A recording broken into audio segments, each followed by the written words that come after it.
Entrepreneurs have one thing in common. They keep going. They'll change the rules. They'll reinvent the rules. Mm-hmm. You know, they don't just take one answer. You know what I mean? It's just a mindset. You know, it's, F you mess with me, I'll find a way around it. The reason I wrote Rich Dad, Poor Dad was because I knew this time was coming. We have, as a world, have never been here before. And so is it a spooky time? Yeah, it is probably the most dangerous time ever. There's nothing to compare it to because there's never been a world economy before. You know, 100 years ago, if there was a stock market crash in England, it didn't affect anybody. But now the US market goes down, the world goes down. Plus with social media and all this we're doing now, and so we've never been here before. I'm excited about it because I make more money in crashes than I do when they go up. But for the average person, they'll get wiped out. I hope I'm wrong, but I think we're heading for a global depression. The national debt for World War II was $25 billion. Every day today, they're printing $125 billion. Every single day, that's like 5 World War IIs per day. They're printing so much money. Think of a hot air balloon with a tear in it. And they're doing desperately trying to fix this tear. No matter how hard they try, the tear has gone beyond, it's coming down. So in financial terms, it's called our debt to GDP has now gone from 60 to 90 to 105, it's going to 120. We're bankrupt. And they're going to print more and more money, which means savers are losers, just as I predicted. Your money is going to be worthless in a few years. This is metamorphosis time. Financial education, in Rich Dad's terms, is really financial transformation.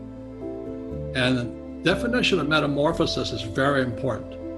Metamorphosis, the definition is the evolution or the transformation from an immature form to an adult form. Metamorphosis is the same as a caterpillar turning into a butterfly. So everybody listening right now, if you're struggling financially, just think of yourself as a little caterpillar. And this crisis is your cocoon. The question is, what do you emerge as? Do you emerge as a victim? You know, the world did that to me, and the capitalists are crook, and the rich are bastards, and all this stuff? Or do you say, oh, this is the best thing that ever happened to me? The same as my health. I am ground zero for the coronavirus. All that does is inspire me to get healthier. So the overall theme is you're either going to get healthier and wealthier, or you're going to go bust. Your choice. It sits between your ears, your heart, your body, your mind, your spirit, your attitude. This could be the best thing that ever happened to you, physically, mentally, emotionally, spiritually, if you turn out to a butterfly, or somebody will step on you like a little worm. It's your choice. We all have an external economy, but we also have an internal economy. Mm-hmm. And the willpower is to change our internal economy. So for me, I can see the good and I can see the bad. I don't really give a damn because I'm going to be rich anyway. But a poor person with a poor personal economy, all they're going to see is a bad economy because they don't know how to make money in any economy. Your economy DMA versus the external economy. Got it. What you control versus what you can't control. I can control, yeah. It's called an internal focus versus an external focus. So the real entrepreneur has an internal focus that if they fall down, they say, oh, this is good because I'm going to go up higher. You know, the average person will fall down and say, oh, I'm going to take some Prozac. Or somebody has a mistake, so, oh, the mistakes don't matter. Well, mistakes matter. It means you didn't know something. But a real entrepreneur, whether they fall down, they always can go up. They can stand back up and go higher. That no matter what happens to them, they get stronger and better and smarter and happier. So the entrepreneur first job is to control inside here, not outside there. So what can I do? I'm one of them. What do I do? Does it go back to employee, self-employed, business owner, investor? Like, go find a business, go start a business, go reposition yourself career-wise?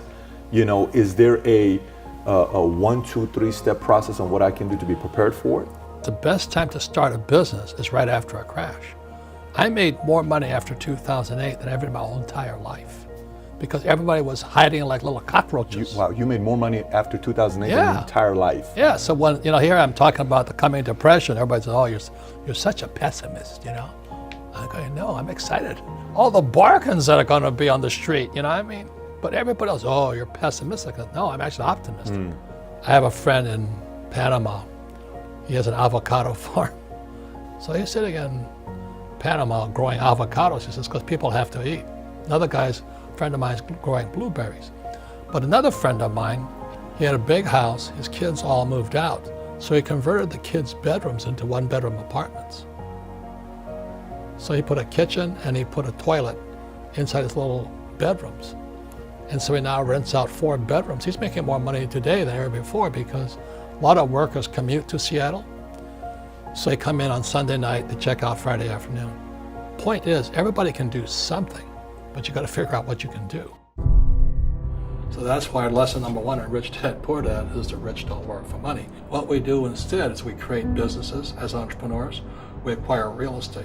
The reason is because as entrepreneurs, I have more control over my income, how much I make, and how much I pay in taxes. And because I'm an entrepreneur as well as an investor in real estate, I pay 0 tax. So every time I make, let's say, $1 million as an entrepreneur, I immediately invested in real estate. I have a 4-to-1 step up. So I put $1 million in real estate, I get $4 million from the bank. That's why I love banks. But the banks are screwing everybody else, terrible. Because when you print, savers get creamed and people who work for money get creamed. When they print, debtors get rich. You see, debt and taxes make the rich richer, and debt and taxes make the poor middle class poorer. My last paycheck, I still remember it clearly. It was one of the worst and the best days of my life. So I got this check and I went, holy mackerel. So I was excited, but I was also disturbed. And so this other guy comes up to me, his name was John, and John says to me, he says, you're gonna be back. I said, why? He says, because you're gonna fail. I looked at him and said, look, few expletive words, because that's what he did. He left Xerox, failed, and he came back. And I said, look, you failed and you came back, but I'm gonna fail and I'm never coming back. And that's the attitude. Do you know what I mean? If you say, well, if I fail, I'll go back to mommy and daddy, then that's what you'll do. So if you fail, that's when I became an entrepreneur, because I had no money. I had no money for years. I didn't have a paycheck.